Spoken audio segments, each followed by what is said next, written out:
There can be no keener revelation of a society's soul other than the way in which it treats its children. Those are the words of Nelson Mandela. And on that note, we welcome you to this fine episode of The Breakfast Show on TSL Nigeria TV. My name is Osasoge Ibei. Today on the show, Hot Stuff Wednesday, my ladies and I are going to be discussing the topic, disciplining children in Nigerian schools. You get to meet the entire gang after this.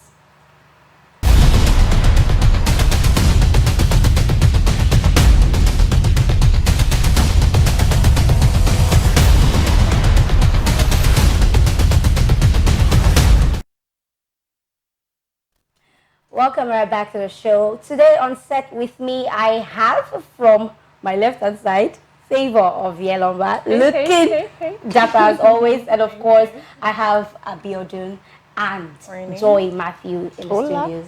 Hi, girls. Good morning. Okay, so let's dive straight to the matter. In recent times, we have been hearing very disturbing stories of how children or infants get brutalized in schools under the guise of being disciplined.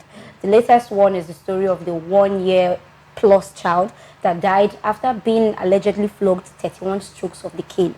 And I'm just here wondering, who's that person in his or her right mind flogging a 1-year-old child 31 strokes of the cane?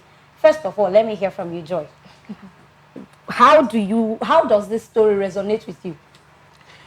It's Hot Stuff Wednesday, so I hope it will be safe to say that violence is an option, because 31 stroke of the cane for a 1-year-old child. Now imagine a 1-year-old child.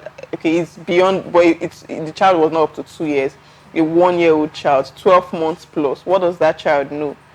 Violence is not an option. Violence is an option because in resolving this, I don't know what excuse would warrant that 31 stroke of the cane. You did not just, you used the cane on a 1-year-old child over and over and over and over and over again, 31 times. Violence is certainly an option. Do you subscribe to that violence? Yes, indeed, I do. Wow. Because I don't know, as a parent, if you have kids, I've not had kids. I hope to do so in future. So imagine the pains or carrying that child for 9 months, taking care of that child. Up to that stage, a 1-year-old child, you beat that child to the point that the child dies. Indeed, violence is an option, because I don't know how else to resolve it. There is no sorry that I can be told that, oh, sorry for your loss. I can't process it. Yes, I cannot even wrap my head around this situation right now, but I'm sure you can. You have 2 boys. So let's just paint a scenario here. Let's imagine one of your boys comes home one day. Maybe it does not end up in a fatal result, but it just says, "Let me look at my back. My teacher flogged me 50 strokes of the cane." And she said, okay, don't even continue, because I'm getting angry already. I'm angry already in my spirit, because no. It's okay. Exactly. You know, the African woman in me is coming now, because how can you be? What do they know? One thing as a teacher you should understand is that, you know, children, they have different stages of what they do. At that stage, they cannot comprehend anything. All they have to do in school is eat, play, sleep. Exactly. How do you now say a child of less than 2 years is stubborn? At that time, they are just hyperactive. So what you have to do is just correction. Leave there, don't go there. That's all. There's nothing else you can do. "Okay." Start flogging. So you know. So there's so many angles to this story, and it's so infuriating on so many levels. And I was just scrolling through social media, and then I stumbled upon some comments, and one of the comments said, "Okay, we understand the fact that a teacher is not supposed to be flogging a 1-year-old child at all. Talk more of giving that child 31 strokes." And then someone else said, "What is a 1-year-old child doing in school?" So who cares to answer that question? Is that question valid? I know, yes, what is a 1-year-old child doing in school, but does it justify what happened? It has happened, it has happened. We have parents who work all the time, mothers who work all the time. We're in ages where men and women, whether you're in business or you're working in 9 to 5, you spend a lot of time out of the home. So you need a place where you can keep your child. Most organizations do not allow young children to come into the office or allow their parents to bring them. So you need a place where you can put your child within that duration till you come back and take your child. So that question is not even, it doesn't justify the situation at all. It's not valid because I'm we sure don't it's have coming, infants, they start crèche 3 months. I'm sure that When question is system where coming you from need both somebody parents that to work. probably went to school. There was an era where your hand has to Touch go across your ears. head Yes. and touch the end of your ear. But times have changed. Exactly. In those times, our mothers were fully housewives. Most of them were. Most of them were fully housewives. They had the leisure of sitting at home, and I would not even call it leisure because it's still work. But now, seeing the economy has tripled. Everybody It's not has enough to have a shade in front of your shop and be selling provision. Like it doesn't make ends meet anymore. Everybody is doubling their hustle. And for me to now put my child in a place and say, okay, I consider this place safe, because the school is supposed to be a safe environment. The crèche is supposed to be a safe environment. You pay for it. I even get to pay you for your services. You too, you are hustling now. I get to pay you for your service. Before now, there was no such thing as crèche.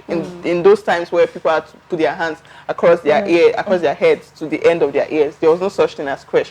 But now there is, and it's even creation of more jobs.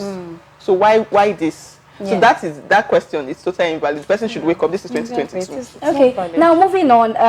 I think over time we've had this argument whether corporal punishment or even flogging should be seen as a means of disciplining children in Nigeria, because in this part of the world, sadly, we believe in physical contact as a means of correction, and we believe we learn the hard way. And in other countries of the world, in Western worlds, even in the UK and the US, I think they banned flogging or corporal punishment, especially in schools, since the early 90s, and we're still waiting to adopt that method. So do we think at this point we should start leaning towards that direction, or do we still strongly believe that spare the rod, spoil the child?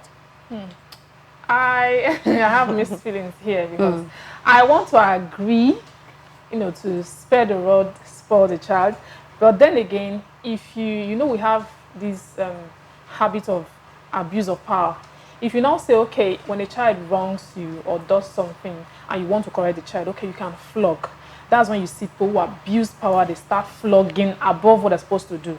So I want to lean, in between flog a child and not flog a child. But we should try and adopt other measures. There are some kids, if you show them the cane, once they see it, they adjust. They just know. You already know. So you should know the child and know what the kind of punishment that fits. Why some, if you bring out the cane, oh God, you're just wasting your time. Because they are strong already. They already know flog and go. Say, not be flog, you want flog when you come out. But there are other kids where, you can tell them, okay, no toys for you, or you talk to them and they'll listen to you. So I think what teachers need to do, or parents, is just to adopt and look at the child and know the kind of punishment that they fear. I don't know if that's the word, that they can adapt to. Okay, Abiadun, do you agree? I don't think corporal punishment should even be used in schools. I feel it should be banned. Why? Well, I think there are better ways that you can discipline children. You mentioned taking away their toys. I feel talking is also something that is effective. Have you met my niece? Yes, I know that they're very special children. I don't want to say stubborn. They're special children. But even at that, abroad, they don't do corporal punishment. But they're good. They have good. But we can safely say that their children are spoiled. Are they not spoiled children in Nigeria? With all the corporal punishment. But if you take off, let me take you back to our upbringing. We can agree to an extent that those corporal punishments, made us who we are today. Yes. So I remember growing up, there's this long stick that my mom used to put behind the door. That once you do anything and she just calls you, oh yeah, come inside. You already know what's up. So next time you know how to retrace your steps. So to an extent, that's why I said I'm leaning between, both. So to an extent, corporal punishment, has a way of putting people in place. So it corrects the child. I would not say that, corporal punishment should entirely be out of it. But remember that, like I said, different times, you were brought up in a time where emotional awareness was not so much. Now you dare not tell your mother, I hate you, you flog me. But now we know that it even goes beyond them just saying it. Like they grow up with this, and children these days know more than in our time. They have the internet and all of that. But what I'm still trying to wrap my head around now is, are we really having this conversation about corporal punishment for a 1-year-old child? Yes, a 1-year-old child. Like, what would warrant you say, should I would say, but in a situation as such, in a situation when she said, have you met her niece? Okay, my niece, she's 6 now. Okay, she's 6. But nevertheless, we started noticing this like when she was very, very young. Even at that 1 year plus, she was already exhibiting characteristics of. But nothing would bring it to mind for you to use a cane on her. Maybe you'd spank her on the butt. But no, actually, we would use a cane on her. But there are ways. There are ways. Maybe her feet just lightly. So I don't know what would possess a full-grown adult to use your entire strength on a child. I don't know. I really don't get it. For that child to have died, it means the way that teacher beats that child, it was that thought, you know, the kind of way you would beat an adult. Call me diabolic, I still think it's witchcraft anyway. So now, talking about corporal punishment and whether to adopt it or let it go entirely. You said we should not let it go entirely. Yeah, she has okay, so when does it become necessary, or when do you use corporal punishment as a means of disciplining a child? Let's still use the school environment as our scenario. So when does it become very important or necessary for a teacher to now say, okay, this child, I'm going to flog you, I'm going to tell you to... Do you know some demonic punishments they give even back then in school? Yes. Go and kneel down under the sun, carry sit on the air, and it has to be outside your class. I think I would even still prefer, okay, not the sun part, but I would prefer that kind of punishment to flogging. I had a teacher then in secondary school who was very creative with punishments. Oh my! He did not use canes. So I think one time I think he was teaching a senior class, and I think I was passing. I didn't know. So I did something, and then he called me. I was ashamed. I mean, I was a junior student, and he called me to stand in front of those senior students.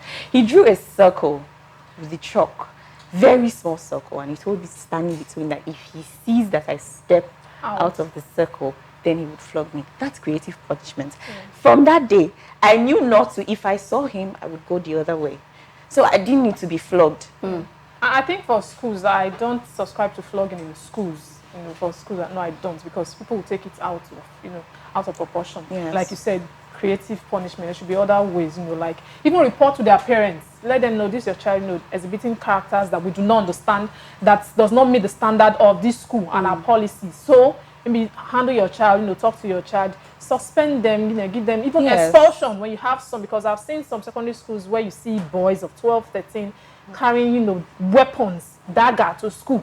You want to flog such a child? I better not be that. So you talk to their parents, tell them, please take your child and go home. You don't want them to corrupt other children. So for schools, I will not subscribe to flogging at all. But there's some parents that actually report their children to the school. See, there are various ways to get those children to change in the way you want them to change. So I think the only way that we have really worked on so far is physical pain, inflicting physical pain. We are in the era where children lean towards emotion. Now, I've been in situations where I'm in a classroom and I tell you, stop this thing. Naturally, the school should be a safe place. You see children wanting to tell their teachers. Maybe they look at, I can't tell my mom because my mom is always busy. I have an issue I cannot discuss with my parents. They talk to their teachers.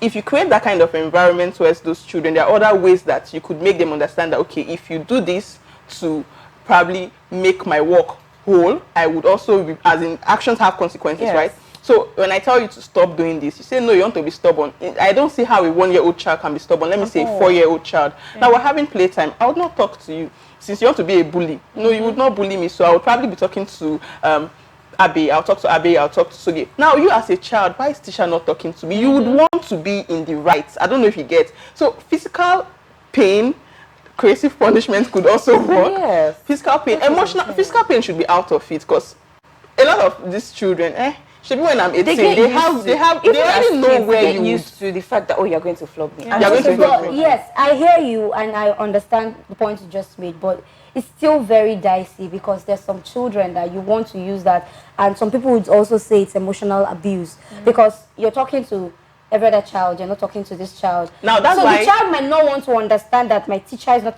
talking to me some because some of them would say, oh, my teacher does not like me. They just withdraw My teacher entirely. hates Yes. me. But I think in that case, the child should know why. That's why children understand.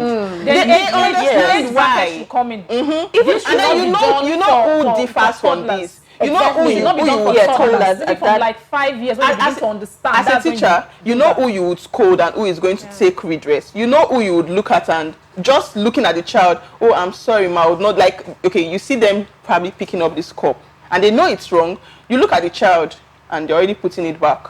You know who you would scold, like, what are you doing there? They would laugh and put it back. You know who you are looking at, the child is still carrying like, that's my niece. oh my God. I'm taking this cup, you got nothing to do. I don't know. So you know who this action would suit, and who is probably so soft that you probably just call them, but you know this thing that you did is wrong. And then you start crying, and it's not like I wanted to do it. But for a 1-year-old child, really. That's if most of these teachers are emotionally sensitive. They take the time to get to know these children. Not, I'm going to teach, it's not to teach, just come to work. I just want to teach and go home. You're wondering what like someone who is is really interested Teaching as a in profession children. is something you need to have passion about. Don't just say, oh, because there are no jobs, or you just finish secondary school, you want to go and start. Teaching is just the next option. Children, if you don't like children, if you don't have that care, that motherly love for children, there's no need to go into teaching. If you don't have patience, they will get you angry to the extent that before you hit, you won't know. Okay, so now it's nice that you brought up this conversation. So how do we know? How do we see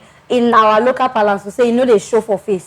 So how do we see these traits in teachers? So let's talk from the angles of the school proprietors, and let's also talk from the angles of the parents. So how do I know I can trust my child with this school, and I know that they have qualified teachers that can cater for the needs of my children, physically, emotionally, and otherwise? For me, I would say as a parent, their track record, you ask other parents, other kids, how their policies in terms of bullying, teachers, their teaching method, and all of that. Yeah, that's just for the parents. You just check their track record. And I think as school owners, right, like this scenario now, they should first of all take out sentiments. Don't employ this person because this person is your cousin. This what happened between a grown adult that happens to be a man. First of all, take out that sentiment because the person is your child. You now say, he's out of service, I should put him in school. And do what? Well, okay, we already know that in private schools in Nigeria, the only requirement that they most look out for is he a man or a woman? Because they look at it that women can take care of, especially for creche and nursery classes, which is a good one. Women have that tendency to be more compassionate, to be more attentive when it comes to children. But what is a man doing with a 1-year-old? Like, redo me why this. Is a man in a creche? In a creche, what is it doing to change that? What if he's qualified? Like qualification. That's what I'm asking. What else should we look out for? I think that for me, I think that most schools, even parents, apart from, because most times parents just ask, oh, that's school. They teach well. How where's your child now academically? Yeah, then the fees. Very important. Very important. So, but most times I've taught in a school before, and the question is, oh, how are the children doing academically? They don't take time to ask, like, what's their stance on bullying? Is it something they take seriously? One child is bullying another child, and they just overlook it. It's children. That's important. Like, what's their stance on corporal punishment? Teachers disciplining children. How do they discipline children when they do wrong? Because what's the mental framework of the teachers? Very important. Because most of these teachers really should be bringing psychiatric reports before you employ them. Because mental evaluation. Yes, I don't get it. Because they put their frustration, their poverty, their inability to be able to do well in society. Yes. Because I watched the video and the male teacher could not even speak proper English. Wow. And you're teaching, what are you teaching? What do you what possesses me as a parent? B for apple. So those are things that parents D for dapple. I don't understand. It's one thing for, I think that mental evaluation thing should be a requirement, because it's one thing for you as an unstable adult to be in a society, be in a workplace with other adults. Now I would know how to refrain from dealing with it. I would know how to. But when you put that person in an environment with children, please, how would the children protect themselves? So I think a mental evaluation, proprietor's listening, you have a school. Don't just employ people because they studied education. They have a BSc. No. Are they okay? Because really in Nigeria, the situation in Nigeria, somebody once said everybody in Nigeria are mad. Yes, say we are all mad. We are all mad in Nigeria. I think that the should be stress and pressure valid. can be a lot. It can be a lot. So for me, I think there should be guidance counselors, okay, in schools, not just for children, also for teachers. When you're feeling pressured, I just need to take a break. And for proprietors, I know money is important, but even as a school, if you put all these things into consideration, the money you're looking for, you would actually get it. True. So let it be that you want to solve a problem. Put the children, put the teachers, let that be foremost. Their mental health is important. Not that a teacher is going through stress. When you come to class, you will not be happy. Yes. And then one child is giving you a tough time, and you're like, God, I will woz you now. You actually go as far as In wozzing. addition, I think the government should make sure not everybody owns school. You go to this corner, you have 4-5 schools. Everybody owns In one tiny that's from I feel like there's no licensing in place. Yes, for constitution. schools. And you enter into the schools, one teacher is teaching my geography, goodness. biology, chemistry, physics, And the mathematics, buildings, you see English. From some JS1 schools to where SS3. no proper hygiene, nothing, and you see the class Stuffed and this up. for crèche with I don't understand, no proper functioning facilities. So I think the government has a lot to do as well. Parents should look out for, they should have a lot to do, and not just the fees and if they are, academically academical coach standards, okay, then the teachers too, they should have passion for what they do. If you don't have passion for it, Please, look for something else. don't do it. Look for other teach. jobs, cleaning jobs, security jobs. Go and do those ones. Simple. Okay, so before we move on, this conversation right here, we're trying to treat it as light as possible, but there's nothing light about this conversation at all. A 1-year-old child just died, a child who has potential, or who had potentials, just died, and I cannot even imagine how his parents are feeling right now. Yes, really sad. so feel free to leave your comments down at the comment section. Let us know how you feel about this. So now, still talking about this, how do we address this situation and put a final stop to it? Because it's not the first time we're hearing stories like this, and it's like there's a thing in Nigeria, it becomes normal. It's like the abnormal in Nigeria is the normal. So when you are acting normal, you are insane. So we'll just talk about it, we'll rant here, rant there, if not my Peking, and it dies down. And tomorrow we'll hear that another child has died. Yeah. So it keeps going on. So what should we do to put a final stop I think to this? firstly, we should all help this family to get justice. How do we get justice? Because Nigerian police now, before they sweep this issue under the carpet. Because And remember the that's one it. that happened in, I think, Sokoto? Yes. In 5 years that was used for ritual or so. Now the person is, the suspect is pleading not guilty. Someone that How are you not openly guilty? confessed that, he did it, he gave the child route poison and all of that. Yes. Now you're saying not guilty. What are you not before you know guilty it, of? the issue will be swept under the carpet. So I think as citizens, when we have issues like this, before we can actually get a final stop to it, we should help push to make sure they get justice. So if justice is served to one person, others will begin to learn that, okay, this can actually This is not okay. happen. It's not good, and let's refrain from it. Yes. But if we all just talk about it for 1 week and we keep quiet, it happens again, and justice is not served, then it continues. So I think a lot of people have lost faith in the justice system. That's what I was going to say. Yes, because imagine this situation. The man actually confessed. It was on paper. Yeah. On national paper, Yes. that the man confessed, and now it's he's painful pleading that when not you get guilty. to court, they So will tell you that it's not an evidence. Maybe it was under pressure, under duress. That was why he made that confession. okay, yeah. Well, I guess this is as much as we can take today. Our time is fast spent. This is a very disheartening story. There's no other way to describe it. Like I said earlier, feel free to leave your comment down in the comment section below. Let us know how you feel about the situation. Let us know how you think bullying or abuse in schools can be curbed in Nigeria for good. My name is Osasogi Abiy. It has been Hot Stuff Wednesday on The Breakfast Show on TSL Nigeria TV. Feel free to subscribe to our YouTube channel, and of course follow us across socials at TSL Nigeria TV on Instagram, Facebook, and of course Twitter. My name is Osasogi. As I said earlier, do have a lovely rest of the day.